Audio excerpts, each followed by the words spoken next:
અહીંયા આપણે છોકરી જોવા જાય છે ને થોડુંક ઇંગ્લિશ બોલજે. હાવ હેન હું નહીં કરતી. એને એમ થાય આ લોકો હાવ ગામડિયા છે, ના પાડી દે. એટલે થોડુંક ઇંગ્લિશ બોલજે. હા વાંધો નહીં. હાલો. નમસ્તે, ગુડ નાઇટ. ગુડ મોર્નિંગ કે નમસ્તે, ગુડ મોર્નિંગ. આવો આવો. મારો દીકરો છે એ બી કરેલું છે. એ બી બીએ કરેલું છે. સારું. મારી દીકરી MBA કરેલું છે. તમારા દીકરાને કઈ વ્યસન તો નથી ને? ના ના, મારો દીકરો કોઈ દી ધાણા ડાળે મોઢે ન થડાડતો. તમે ટી લેશો કે કોલ્ડ ડ્રિંક્સ લેશો? Quality quality. Mummy cold drinks કે છે. કા મમ્મી? સારું. તમારો દીકરો ક્યાં આડી લાઈને તો નથી ને? ના ના, નોકરી થી ઘરે ને ઘરે થી નોકરી. બરાબર. નોકરીમાં કેટલો પગાર છે તમારા સનને? બટા, સન એટલે હું છોકરો હું મારો પગાર પૂછે. પેલા 20,000 રૂપિયા જ પગાર હતો. પછી એના શેઠે 6 મહિના પેલા પ્રેગ્નેન્ટ કરી નાખ્યો ને તે એને 50,000 રૂપિયા કરી દીધા. પ્રેગ્નેન્ટ કરી નાખ્યો ને. મમ્મી, આંટી તો કહેતા હતા ને કે એનો છોકરો કઈ આડી લાઈને નથી. તોય તે એના શેઠે પરમેનન્ટ કે છે મમ્મી, પરમેનન્ટ કે છે. મજાક કે છે થોડા. પરમેનન્ટ. સારું. જય શ્રી કૃષ્ણ. આવજો, અમે પછી કેવરાવશું તમને. જય શ્રી કૃષ્ણ, ગુડ નાઇટ. અત્યારે બિહાર ગુડ નાઇટ હોય પણ તે કીધું તો કે ઇંગ્લિશમાં બોલજો. હું ઇંગ્લિશમાં બોલજો. અને પ્રેગ્નેન્ટ એટલે પેટમાં છોકરું કહેવાય. પ્રેગ્નેન્ટ નો કહેવાય, પરમેનન્ટ કહેવાય. એટલે કરતા હશે તોય નહીં કરે. હું આવું ને આવું બાપે. એટલે 2 દી થી લગ્ન માં આવ્યો ને નકરા ફેરા જ કરું છું. ભાઈ હું ઈ જ જોઉં છું ને ઈ જ કરું છું 2 દિવસ થી. આમ હોય કા આમ. એ જિગ્નેશ કુમાર, એક અમાર ફેરો કરી નાખો ને. સોયો આયા જિગ્નેશ કુમાર છે ને પ્રસંગ માણવા આવ્યા છે. આ તમારા બધા ફેરા કરવા નથી આવ્યા. એક ફેરો કરી નાખશો એમાં હું તમારું તૂટી જવા. તૂટી જવાનો નહીં, જિગ્નેશ કુમારે તૂટી ગયા છે. આ તમારી બેન ની યારે જેદુના ફેરા ફેરો ને જેદુના ફેરા જ કરું છું. હવે તો રાતે હુતો હોય ને તોય ફેર ચડે છે. પછી હાલતા તમારી બાત કહે મારી હાહુ, જિગ્નેશ કુમાર માં બહુ ફેર પડી ગયો, પેલા જેવા નથી. આપણે જિગ્નેશ કુમાર આખો દી ફેરા કરાવ્યો કરો દરેક પ્રસંગમાં તો ફેર જ પડી જાય ને. ઓ એ ભાઈ તારે મૂકવા જાવ જાય, હું નથી જવાનો. હું કાંઈ એક કુટુંબ નો સમય નથી ભાઈ હું નથી જવાનો. આ તો કા મેં એક ઠેકો લીધો, મેં થોડો ઠેકો લીધો આ તો છે. મારે કાંઈ નથી જવું.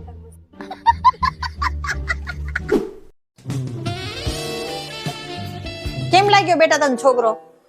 હા મમ્મી, મને ગમે છે. બટા, તને છોકરી કેવી લાગી? મને તો ગમે છે.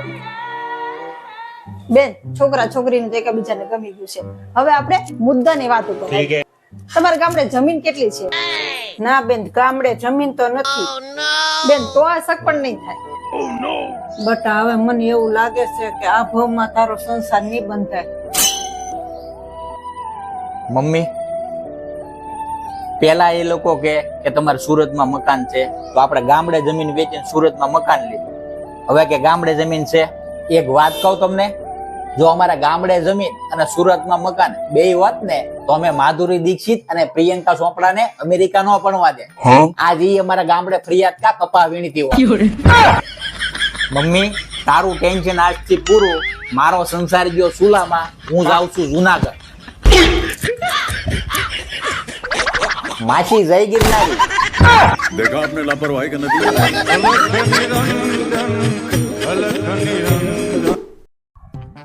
હાલો, હું થોડાક દિવસ જાઉં છું મારા મમ્મીને ઘરે રોકાવા. અને ડોક્ટરને મેં ફોન કરી દીધો છે. એ હારું, પણ એમાં ડોક્ટરને હું કેમ ફોન કર્યો? જેવો હું હમણાં પગ પાર મૂકીશ ને તમારી માને નતવા દુખાવા ચાલુ થઈ જશે.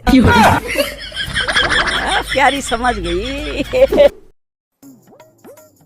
ધ્યાન બેટા, એક કામ કહું કરીશ ને દીકા? એક હું બે કે ને કેવો ડાયો છે મારો દીકરો, મારી જેવો જ છે. બે માં દેખ કઈ નહીં કરું. અસલ એના બાપ જેવો છો. એની માને હારો તો તારો, બુડો તો મારો. આમ કરીને તો જીવ લઈ ગઈ છે. खत्म नहीं होता बे। જય શ્રી કૃષ્ણ બેન. જય શ્રી કૃષ્ણ. આપણે બાયોડેટામાં બધું જોઈ લીધું. હવે દીકરા દીકરી વાત કરી લે. ચા બેટા વાત કરીએ. બેઠો બેસને હરખ ફદુડી ના. અરે પણ ગણ્યા ગઈ એટલે જવાનું ન હોય. હવે જાઓ. તમે ક્યાં સુધી ભણ્યા? ઈ માર મમ્મી ને ખબર. તમને કેવો છોકરો ગમે? ઈ માર મમ્મી ને ખબર. તમને રસોઈ બનાવતા આવડે? ઈ માર મમ્મી ને ખબર. करे तो करे क्या, बोले तो बोले क्या। તમને હું કેવો લાગો છે? ઈ માર મમ્મી ને ખબર. લગ્ન તમારે કરવાના છે કે તમારી મમ્મી ને? ઈ માર મમ્મી ને ખબર. તો એક કામ કરો ને બેન, તમે બાર મારી મમ્મી પાસે જઈને બેહો, તમારી મમ્મી ને ઘડીક અંદર મોકલી જો. મમ્મી તે. ઓ ભાઈ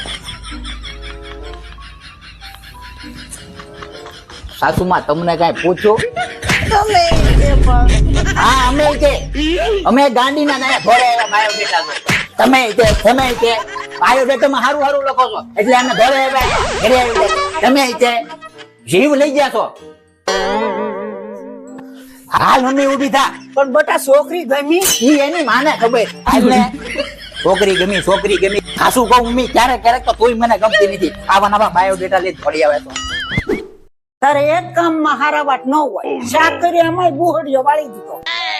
હું પણ જાનું લઈને હવારમાં ઘસકાવા કરે છો. ખસકાવે નહીં તો શું કરે? જાનું તું મને કે હું થઈ ગઈ તારી ભૂલ? હું કામ ઘસકાવ મમ્મી તને? જીગું કાંઈ નથી થયું. શાકમાં એક વસ્તુ નાખતા ભૂલી ગઈ ને તો મમ્મી સવારથી મને પૂછાય છે.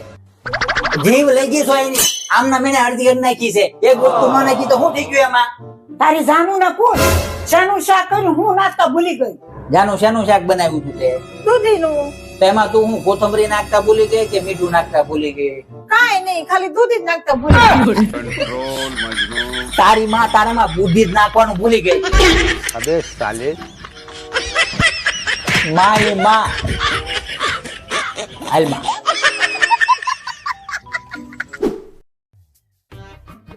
પપ્પા જવો મારું રિઝલ્ટ આવ્યું. જો ગણિતમાં 100 માંથી 40, ગુજરાતીમાં 100 માંથી 37. હું તમે અહીંયા ભણવા જાવ છો, ઉકાળીને આવો છો. બાજુમાં જો આ 3 ઘર મૂકી. પેલા સંદીપભાઈ નો છોકરો કોઈ દી 90 થી નીચે માર્ક નથી લાવ્યો અને તમે 35 શાળી ની કોઈ દી માથે નથી ગયા. કહીએ જયારે આ ઊંચું ટકો હેઠો કરીને પાછા વિચારવા બેસો. મારી આબરૂ કઈ શેરીમાં ઊંચું જોયા જેવું નથી રાવા દીધું તમે. બટો પપ્પા મને જેની તેની હારે તરતાવાનો નહીં. એ ટાઈડી તમને મોતે ટંબાલી અને તારી હારે તરતાવ્યા છે. રોજ તું તરવાતું કરી નથી. તું માર કહું તો ન તારે મોટી ફેટો છે. ત્યારે મારી આબરૂ નહીં જતી હોય, મારે નીચે જોવા જેવું નહીં થતું હોય. મારું તો મોઢું ધોળાવતા જ નહીં હો. આ બેટા આજકાલના ટકાઈ હામાં થવા મીડ્યા છે. મૂળ આ એની માની સડામણી છે. करे तो करे क्या, बोले तो बोले क्या। અત્યારે સુધી એની માં ઘસકાવતી, હવે આ છોકરા ઘસકાવા મીડ્યા. મને લાગે મારી જિંદગી આમના ઘસકાવામાં જ પૂરી થઈ જાય. કોઈને કઈ કીધું થતું નથી.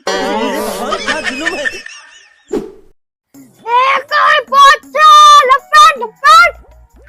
હાલ કાઈ પોચ છે. લપેટ. હાલ કાઈ પોચ છે. હાલ લપેટ. અય હું કાપ્યો છે લપેટ હવે જો રોજ અડધી રાત થઈને નાડા ખાવાનું ચાલુ કરો છો. હવે તો ઉતરાયણ પતે તો સારું. ये भगवान क्या जुल्म है।